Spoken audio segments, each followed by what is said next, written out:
The state of the nation in South Africa is looking frayed in a relatively robust world. We are definitely being left behind. The rest of the world is growing in excess of 3% per annum, and we will be lucky to achieve anything close to 1%. The greatest concern is that potential GDP, in other words, the potential for South African economy to grow over the longer term, has dropped to 1.5% from 3.5% previously. This is due to a lack of reform. Unemployment is higher than it was in the global financial crisis, at upwards of 27%, and in some measures even upwards of 35%. The social burden is higher than ever, with over 16 million people on social grants, and this puts a huge burden on the state. Our dropout rates from a literacy point of view are very high, with only 5% of grade 10 enrollments ultimately eventuating in tertiary passes. Poverty is exceptionally high. There are a huge number of people in this country who cannot even afford to eat properly. So what is the problem? Poor governance, in a nutshell.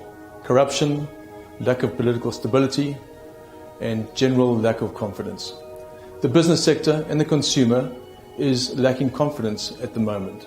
Measures of those particular indicators are very suppressed, leading to a lack of investment.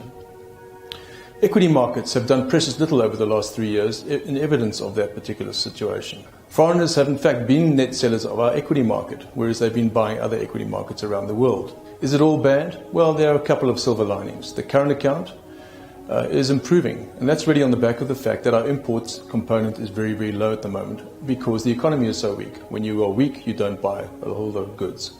Foreigners have, however, been buying our bonds, and profits have been boosted by cost-cutting. Again, cost-cutting come at the expense of employment. So what does this mean from a valuation point of view? It basically means that with a low potential GDP or low potential growth rates in this country, the equity market in this country still does not look particularly cheap. However, in an environment where the politics resolves itself, then our potential GDP growth rates move up, and of course all of a sudden you find that our growth assets start to look very, very cheap. So what are the potential outcomes in terms of the political environment? We have three specific scenarios.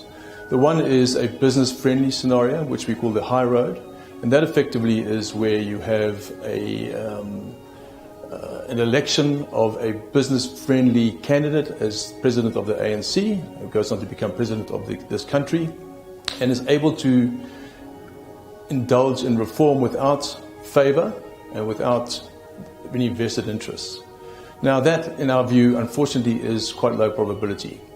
The overwhelming probability is that we will probably get a business-friendly appointment, however, that appointment will be compromised by having to do favors for other political entities. And that, unfortunately, will result in a lack of reform, maybe a little bit of reform, but a lack of general reform, which will then continue to hold back this economy.